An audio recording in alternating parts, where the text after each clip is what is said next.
दोस्तों, आज की इस वीडियो में हम आपको 9 ऐसी कमाल की आर्कियोलॉजिकल खोजों के बारे में बताएंगे जो इतिहास को बदल सकती है। तो चलिए शुरू करते हैं आज की इस वीडियो को। Face embalming recipe. हाल ही में इजिप्ट से मिले एक 20 फीट लंबे पैपिरस को ट्रांसलेट करने के बाद रिसर्चर्स को प्राचीन इजिप्ट की उस एम्बाल्मिंग तकनीक के बारे में जानकारी मिली है, जिसके बारे में पहले किसी को कुछ भी नहीं पता था। प्राचीन मेडिकल लेखों में पहले के समय में किसी मृत व्यक्ति के शरीर को दफन करने से पहले उसके शरीर को संरक्षित करने के लिए की जाने वाली एम्बाल्मिंग की पूरी प्रक्रिया विस्तार में लिखी गई थी। पैपिरस में मृत इंसान के चेहरे को मम्मी में परिवर्तित की प्रक्रिया भी लिखी हुई थी। पुरातत्व विभाग के लिए ये एक बड़ी खोज है, खासकर तब जब हमें ममीफिकेशन की तकनीक के बारे में कोई जानकारी नहीं थी। ऐसे में 3500 साल पहले लिखे गए पैपिरस बहुत महत्वपूर्ण आर्कियोलॉजिकल अवशेष हैं। Red haired mummies in China.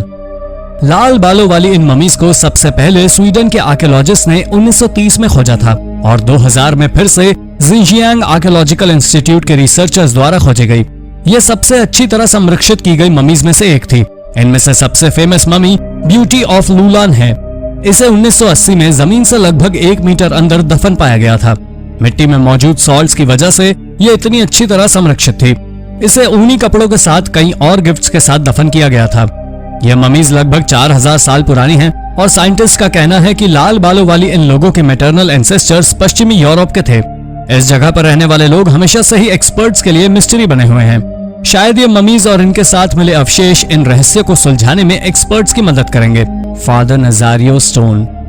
19वीं सदी के अंत में एक चर्च के प्रीस्ट ने मुट्ठी के आकार के पत्थर खोज निकाले जिसमें कुछ इंस्क्रिप्शंस लिखे हुए थे। फादर का कहना था कि ये इजराइल के एक गुमनाम ट्राइब के द्वारा छोड़े गए अवशेष हैं, लेकिन बाकी लोग इसे सिर्फ फादर की कल्पना मानते रहे। लोगों ने इन पत्थरों को इम्पोर्टेंट समझा ही नहीं। एक पत्थर तो डोर स्टॉपर की तरह इस्तेमाल किया जा रहा था, पर 2001 में रेनियल रॉड्रिगेज रेमोस नाम के एक आर्कियोलॉजिस्ट ने इन पर रिसर्च की और तब पता चला ये किसी प्री कोलंबियन भाषा को रिप्रेजेंट करते हैं, जिसके बारे में हमें अभी तक जानकारी नहीं थी।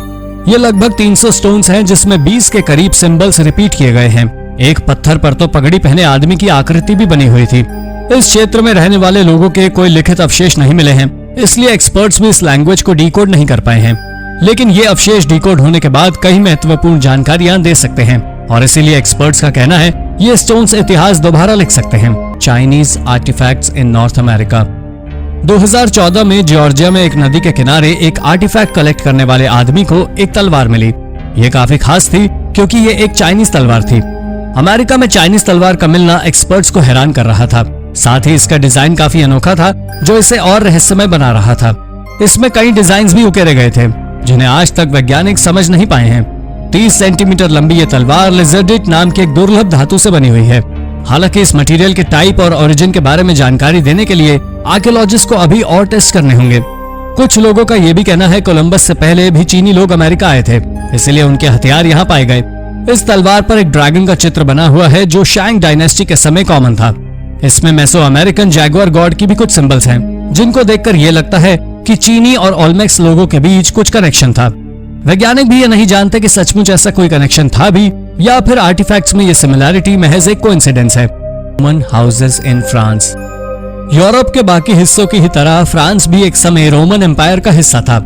उस समय की रोमन जीवन शैली के ट्रेसेस आज भी इस देश की कई आर्कियोलॉजिकल साइट्स में देखे जा सकते हैं। फरवरी 2020 में नाइव्स नाम के शहर में 2 रोमन हाउसेस के एक्सकेवेशन के बाद पुरातत्वविदों ने कुछ ऐसा खोज निकाला जिसे देख सभी हैरान रह गए। ये जरूर किसी उच्च पद पर काम करने वाले रोमन अधिकारी के घर रहे होंगे। ये अवशेष करीब 2050 साल पुराने हैं। ये शहर उस समय काफी विकसित था। यहाँ करीब 60,000 लोग निवास करते थे और यहाँ पर मंदिर, अखाड़े, जिम आदि तमाम विकसित व्यवस्थाएं थी। इन 2 घरों में भी मुख्य hall, central hall, bedroom, atrium आदि बने हुए थे। एक घर में तो अंडर फ्लोर हीटिंग की भी सुविधा थी। हालांकि अभी तक ये नहीं पता लगाया जा सका है कि इस घर के ओनर्स कौन थे। Cat domestication.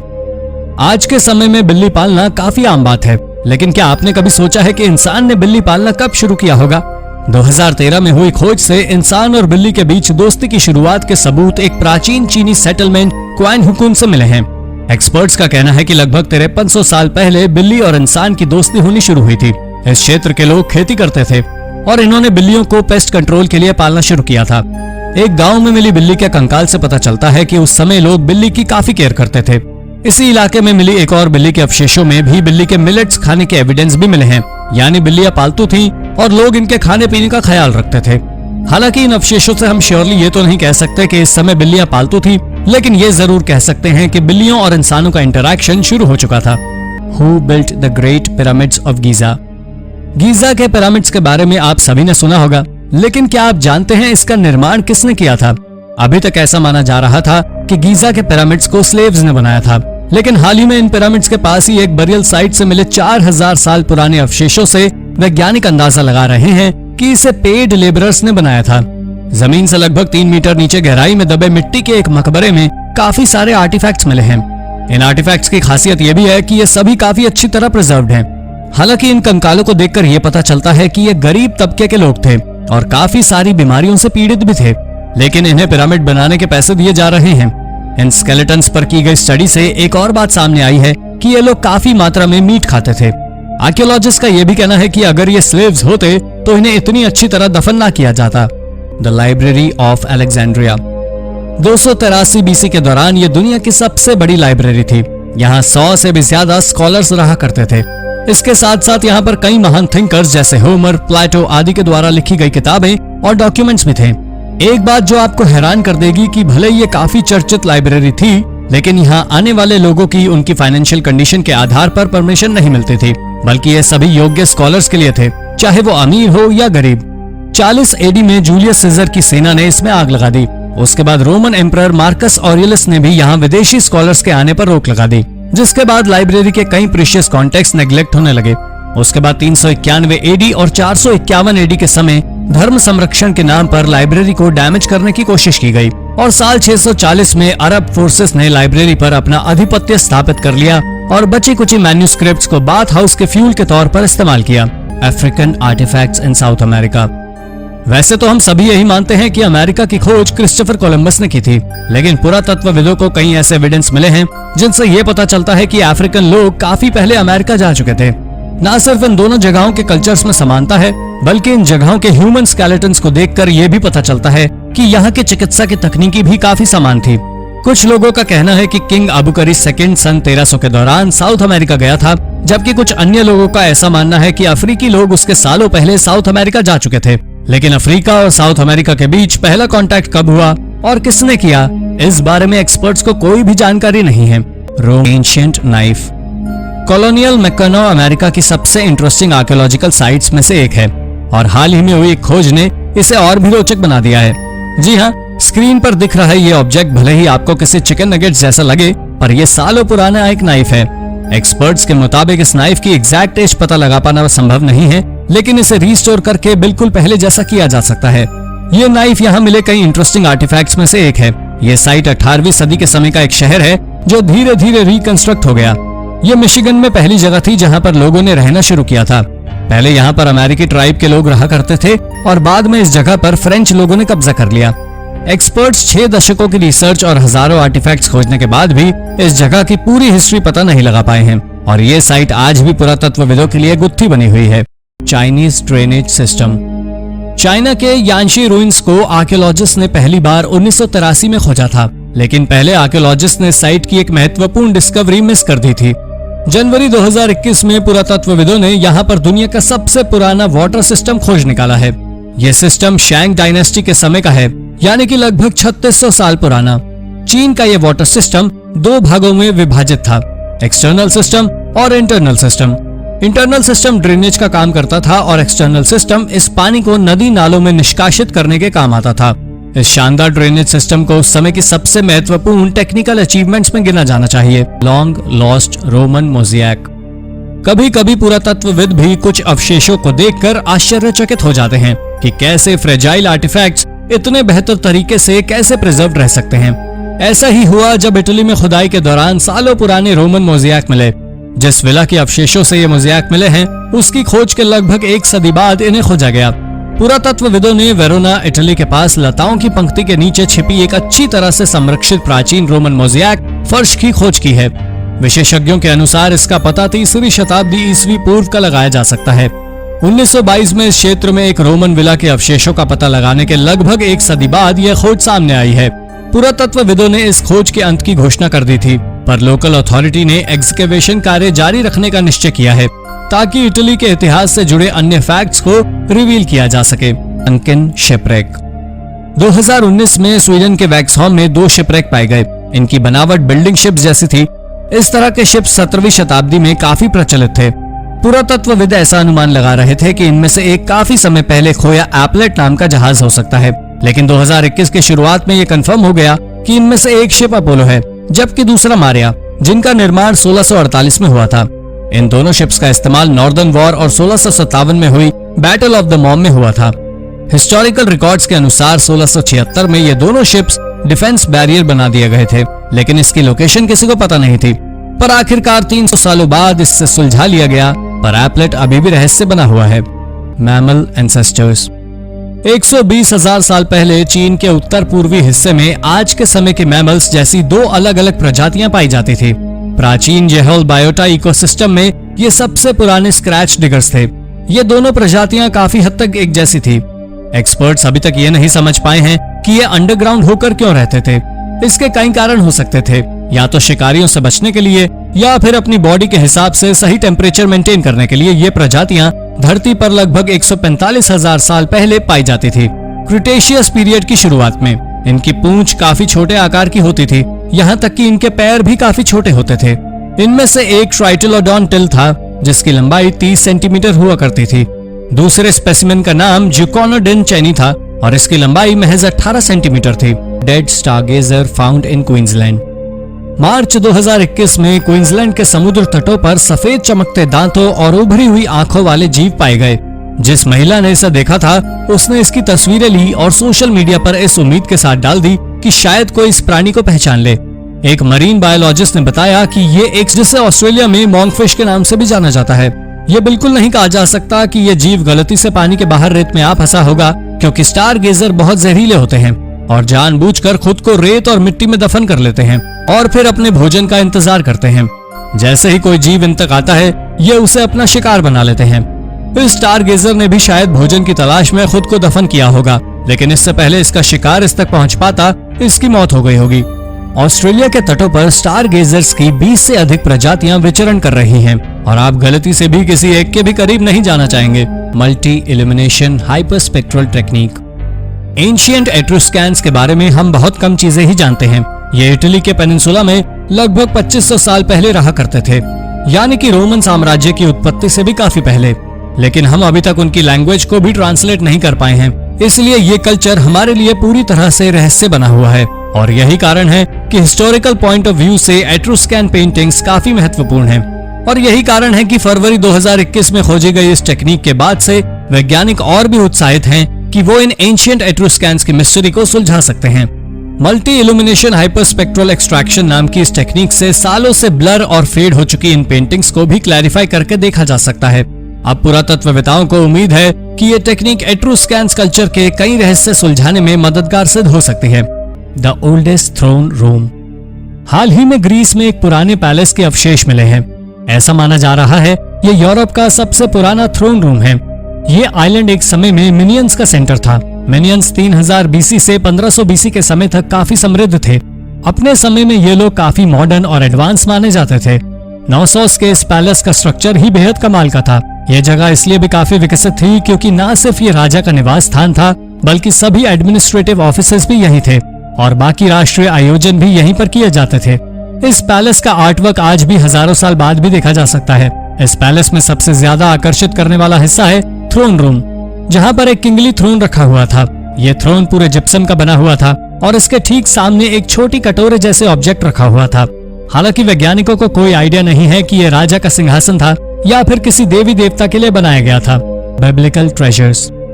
हाल ही में इजराइल में आर्कियोलॉजिस्ट को 2600 साल पुराना एक रहस्यमय आर्टिफैक्ट मिला। एक्सपर्ट्स का कहना है असल में ये बुल्ला है, जो कि पुराने समय का एक डॉक्यूमेंट होता था। आप इसकी तुलना किसी हार्ड क्ले सील से कर सकते हैं। आर्कियोलॉजिस्ट ने इसे ट्रांसलेट किया तो इस आर्टिफैक्ट पर लिखा हुआ था belonging to Yehucal son of Shelemiah son of Shevi. ऐसे सच माने तो ये सामने आता है कि बाइबल के 2 कैरेक्टर्स जेहुकल और शलेमा वास्तव में थे, लेकिन ऐसा भी हो सकता है कि एक समय पर एक ही नाम के कई लोग हों। पुरातत्वविदों के पास इस बात से जुड़ा कोई पुख्ता सबूत नहीं है, इसलिए ये कह पाना मुश्किल है कि बाइबल के कुछ किरदार सचमुच थे भी या नहीं। Italian water portal. इटली के पो वैली में कुछ ही समय पहले एक अजीब वाटर पोर्टल खोजा गया। असल में ये एक गड्ढा था जिसमें टिम्बर के टुकड़ों से लाइनिंग की गई थी। इसके लिए कई तरह की लकड़ियों का इस्तेमाल किया गया था, जिसमें ओक, एल्म और वॉलनट के पेड़ की लकड़ी शामिल थी। पहले तो आर्कियोलॉजिस्ट समझ ही नहीं पा रहे थे इसका इस्तेमाल क्यों किया जाता था। बाद में पता चला इसे पानी इकट्ठा करने के लिए किया जाता था। इसका निर्माण 1436 बीसी में किया गया था। ये गड्ढा 12 मीटर लंबा और 7 मीटर चौड़ा था, जबकि इसकी गहराई 3 मीटर के करीब होगी। पर इसके आसपास कोई भी ऐसा रास्ता नहीं दिखाया गया जिससे पानी इस पूल तक आता हो। साथ ही इसके आसपास के इलाकों से आर्कियोलॉजिस्ट को कुछ पॉटरी और फिगरिंग्स जैसे अवशेष भी मिले हैं, जिनसे एक्सपर्ट्स ये अंदाजा लगा रहे हैं कि इस पूल को शायद किसी मैजिकल एक्टिविटी या फिर ईश्वर से कम्युनिकेट करने के लिए प्रयोग किया जाता था। एंशिएंट मायन कॉप्रोलिथ्स। हाल ही में हुई एक स्टडी में माया सिविलाइजेशन के अंत से जुड़े कई राज सामने आए हैं। ग्वाटेमाला के लेक इजाबेल की तली से मायन पूप यानी कि कॉप्रोलिथ्स का एक हिस्सा मिला है।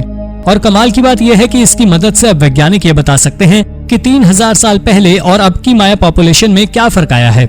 इस खोज से पहली बात तो ये सामने आई है कि पहले के एस्टिमेशन से करीब 650 साल पहले से माया लोग इजाबेल लेक के आसपास के हिस्सों में रहा करते थे। इस पूप फ्रैगमेंट से यह भी पता चला कि 1000 एडी में माया समाज के कोलैप्स होने के बावजूद कुछ माया लोग इस लेक के आसपास रहा करते थे। और इससे पता चलता है कि 1600 में स्पेन के लोगों के हमले से पहले मायन समाज कभी पूरी तरह खत्म ही नहीं हुआ। Jesus foreskin. दोस्तों, अब तक की सबसे रहस्यमय खोज है जीसस की फोरस्किन। अब ये खोज कितनी हकीकत है और कितना फसाना है, ये तो एक्सपर्ट्स भी नहीं जानते। हालांकि ऐसा संभव नहीं है, पर ऐसा माना जाता है कि मिडल एज के समय में यूरोप के चर्चेज में 12 होली फोरस्किन्स थी। पहली होली फोरस्किन रोमन एम्परर चार्लमेग्न ने पोप लियो III को दी थी और आखिरी इटली के कलकत्ता में 1983 तक था, जिसके बाद इसे चोरी कर लिया गया। और एक्सपर्ट्स भी आज तक नहीं जानते ये सचमुच जीसस की असल स्किन थी भी या नहीं, और सचमुच इसे खोजा भी गया या ये सब सिर्फ कहानियां हैं। आपको क्या लगता है, ये सचमुच एक खोज थी या फिर सिर्फ अफवाह? अपने विचार हमें कमेंट में जरूर बताएं। Oldest European wine.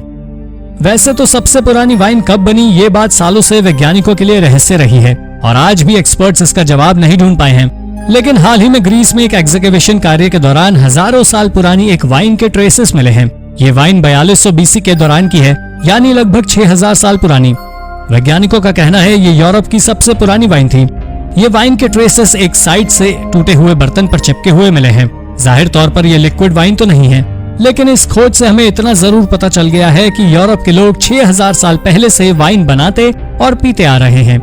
हालांकि जिस साइट से ये अवशेष मिले हैं वो साइट भी पुरातत्वविदों के लिए बड़ा रहस्य बनी हुई है, पर फिलहाल हम इन लोगों के बारे में इतना जानते हैं कि उन्हें वाइन बनाना आता था। Ancient deer toe bone.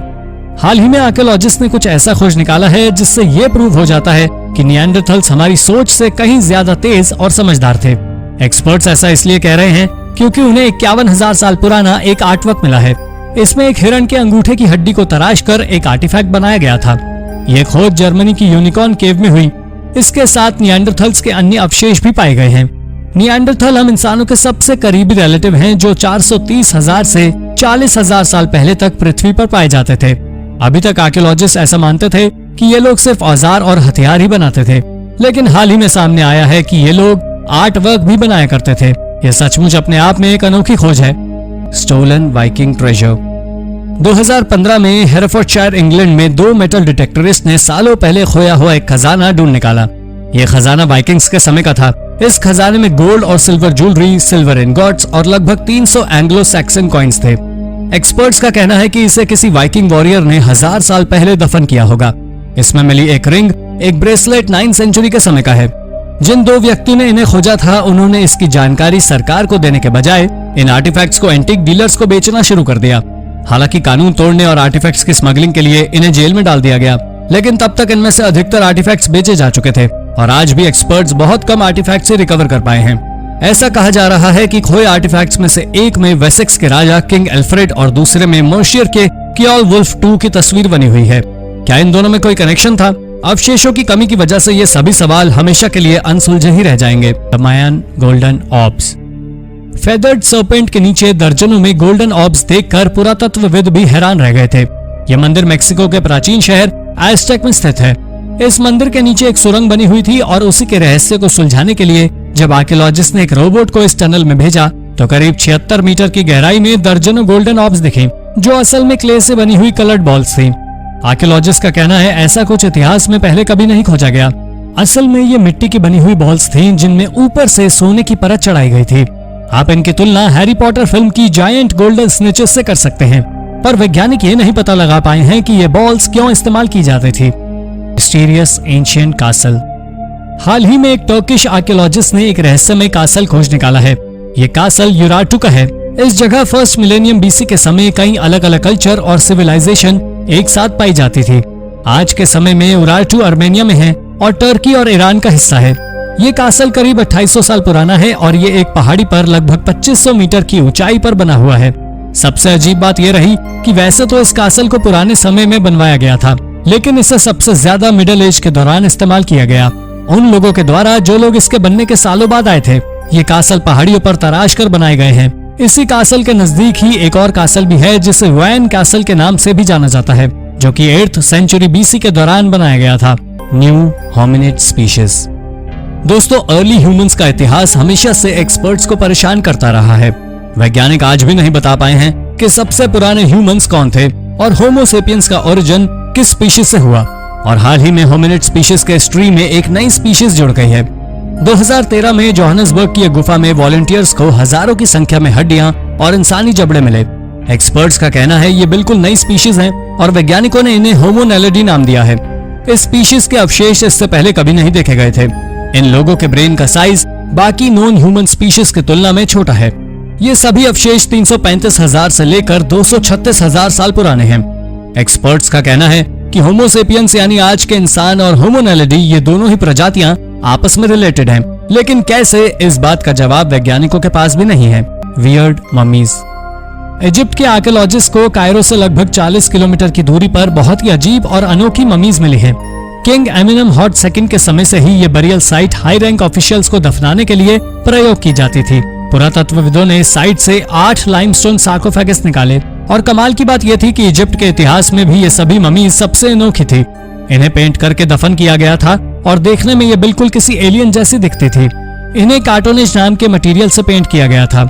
ये ममीज 664 से 332 बीसी के समय की हैं, लेकिन ये किसकी हैं और इन्हें इतने अजीब ढंग से क्यों ममीफाई किया गया, इस बात का जवाब एक्सपर्ट्स के पास भी नहीं है। एक्सटिंक्ट गीस। दोस्तों, सालों पहले पाई जाने वाली कई प्रजातियां आज विलुप्त हो गई हैं, लेकिन इनसे जुड़े आर्टवर्क्स और अवशेष अक्सर पाए जाते हैं और अधिकतर एक्सटिंक्ट स्पीशीज को वैज्ञानिक इन्हीं की मदद से पहचानते हैं। गूस की इस 4600 साल पुरानी प्रजाति को भी एक इजिप्शियन आर्टवर्क से ही पहचाना गया था। इस आर्टवर्क को 1871 में मीडियम नाम की जगह पर खोजा गया था, इसीलिए गीस की इस प्रजाति को मीडियम गीस नाम दिया गया। इस पेंटिंग को इजिप्ट की मोनालिसा भी कहा जाता है। अभी ये पेंटिंग इजिप्ट के कायरो म्यूजियम में रखी गई है। हालांकि इससे पहले भी कई तरह के जानवरों की पहचान इस तरह के आर्टवर्क से की गई। The megalodon tooth. South Carolina में एक प्रोफेशनल फॉसिल हंटर मैथ्यू ने एक मेगालोडॉन दांत ढूंढ निकाला जो कि एक शार्क का था। यह दांत 6.5 इंच लंबा था और इसका वजन 10 किलो था। इतने कमाल के फॉसिल की खोज पर मैथ्यू को खुद यकीन नहीं हो रहा था। सबसे बड़े दांतों वाली शार्क मछली मेगालोडॉन करीब 3500,000 साल पहले समुद्र में पाई जाती थी। ये शार्क्स 18 मीटर लंबी होती थी, यानी आकार में इतनी बड़ी होती थी कि किसी ग्रेट व्हाइट शार्क को किसी दवा की गोली की तरह निगल ले। शार्क एक्सपर्ट्स की माने तो एक शार्क के दांत की लंबाई उसके शरीर के आकार की 1 इंच प्रति 3 मीटर होती है। तो अब आप इस फॉसिल के दांत की लंबाई से उसे लगभग 20 मीटर लंबी शार्क के विशालकाय शरीर का अंदाजा लगा सकते हैं। Mesa Verde and cliff people. Mesa Verde National Park में 4700 से भी ज्यादा आर्कियोलॉजिकल साइट्स हैं। इनमें 600 से भी अधिक क्लिफ ड्वेलिंग्स हैं और ऐसा माना जा रहा है कि इन्हें 550 से 1300 एडी के दौरान बनाया गया था। ऐसा कहा जाता है कि इन लोगों ने अमेरिका में लगभग 700 सालों तक जीवन यापन किया और फिर 1200 में अचानक गायब हो गए। वैज्ञानिक आज भी हैरान हैं कि यहाँ रहने वाले लोग इतनी समृद्ध सभ्यता को छोड़कर क्यों गए। वैज्ञानिकों का अनुमान है कि ये लोग शायद मेक्सिको में जाकर बस गए होंगे, पर यह सिर्फ अनुमान है और हम आज भी इन लोगों के बारे में ज्यादा कुछ नहीं जानते और ना ही इन लोगों के उस समय की एक एडवांस शहर को छोड़ के जाने की कोई वजह दिखाई दे रही है। आज भी इस साइट के अवशेष वेल प्रिजर्व्ड हैं और हर साल यहाँ हजारों विजिटर्स आते हैं। Mycenaean palace of Kydonia. Minoan civilisation के समय काइडोनिया का ये माइसिनियन पैलेस जितनी महत्वपूर्ण आर्कियोलॉजिकल साइट है, इसने एक्सपर्ट्स को उतना ही कंफ्यूज भी किया है। दरअसल ये कंफ्यूजन एक बच्चे के कंकाल की वजह से है जिसमें चाकू के घाव मिले हैं। वैज्ञानिक समझ ही नहीं पा रहे थे कि एक बच्ची को इतनी बर्बरता से क्यों मारा गया। पर हाल ही में हुई स्टडी में सामने आया कि मिनियन लोग वर्जिन लोगों की बलि दिया करते थे। हालांकि ये कॉमन रिचुअल नहीं था, लेकिन प्राकृतिक आपदा के समय वो अपने भगवान की नाराजगी दूर करने के लिए करते थे। 13वीं सदी में जब बड़ा भूकंप आया और मिनियन सिविलाइजेशन का एक बड़ा हिस्सा नष्ट हुआ, तो इन लोगों ने इस लड़की के साथ 43 भेड़ें, 4 सुअर और एक बैल की बलि दी गई थी। ये सभी अवशेष पुरातत्वविदों को पैलेस के नीचे दफन मिले। Lost imperial home. जापान के एक छोटे से शहर नारा में एक इंपीरियल हाउस के काफी सारे अवशेष मिले हैं। ये जापान में पिछले कुछ सालों में खोजे गए सभी रिमेन्स में से सबसे बड़ा है। ये हाइयो कायो पैलेस नाम की एक साइट पर पाया गया। ये जगह पहले जापान की राजधानी हुआ करती थी। ये सभी अवशेष 8th सेंचुरी के समय के हैं। आर्कियोलॉजिस्ट ने अभी एक ही बिल्डिंग खोजी है जो एक सिंगल पिलर पर बनी हुई थी और ऐसा माना जा रहा है कि ये एम्परर कोकेन के रहने की जगह थी। एम्परर कोकेन ने जापान पर साल 713 से 740 तक शासन किया। कमाल की बात यह भी है कि कोकेन जापान की पहली फीमेल शासक नहीं थी, बल्कि 6वीं थी और हम 1300 साल पहले की बात कर रहे हैं। तो आपको क्या लगता है, 1300 साल पहले जापान में महिलाओं की स्थिति बेहतर थी? हमें कमेंट में जरूर बताएं। Oldest Australian rock painting. दोस्तों, अगर हम आपसे ऑस्ट्रेलिया में पाए जाने वाले किसी एक जानवर का नाम बताने को कहें तो आप निश्चित तौर पर कंगारू का ही नाम लेंगे। हम में से अधिकतर लोग यही करेंगे। कंगारू और ऑस्ट्रेलिया का रिश्ता हजारों साल पुराना है और अब तो इस पर पुरातत्वविदों की मुहर भी लग गई है। हाल ही में ऑस्ट्रेलिया में खोजी गई सबसे पुरानी रॉक पेंटिंग एक कंगारू की ही है। इसकी लंबाई लगभग 6 फीट है और ये किम्बर्ली रीजन के एक रॉक शेल्टर पर पाई गई है और पुरातत्वविदों का कहना है कि ये लगभग 17,500 साल पुरानी पेंटिंग है। एक कमाल की बात यह भी है, ये आर्ट वर्क एशिया की 40,000 साल पुरानी केव पेंटिंग से काफी हद तक मेल खाता है और अब वैज्ञानिक इस कनेक्शन की गुत्थी को सुलझाने का प्रयास कर रहे हैं। The labyrinth of Colosseum. Rome का कोलोसियम दुनिया के सबसे आइकॉनिक आर्किटेक्चर में से एक है। ये देखने में आपको जितना आकर्षक लगता है, इसके अवशेष भी उतने ही फैसिनेटिंग है। कोलोसियम के फर्श के नीचे एक लेबिरिंथ है जो कि लकड़ी के फर्श के नीचे छिपा हुआ था। 80 एडी के दौरान ये लेबिरिंथ में कई तरह की एक्शन फाइट्स होती थी, लेकिन ये कोई नहीं जानता था कि ये किस तरह की फाइट्स होती थी। हाल ही में एक जर्मन आर्कियोलॉजिस्ट ने लेबिरिंथ पर 14 साल की रिसर्च के बाद बताया ये जगह जानवरों के एक्शंस के लिए यूज की जाती थी। यहाँ पर स्लेव्स को जानवरों से लड़ने पर मजबूर किया जाता था। लेकिन रोमन साम्राज्य के अंत तक कोलोसियम का अस्तित्व पूरी तरह खत्म हो गया। यहाँ तक कि लोगों को लगता था कि ये कोई पुराना मंदिर है और 16वीं सदी में एक पोप ने इसे वूल फैक्ट्री में कन्वर्ट कर दिया।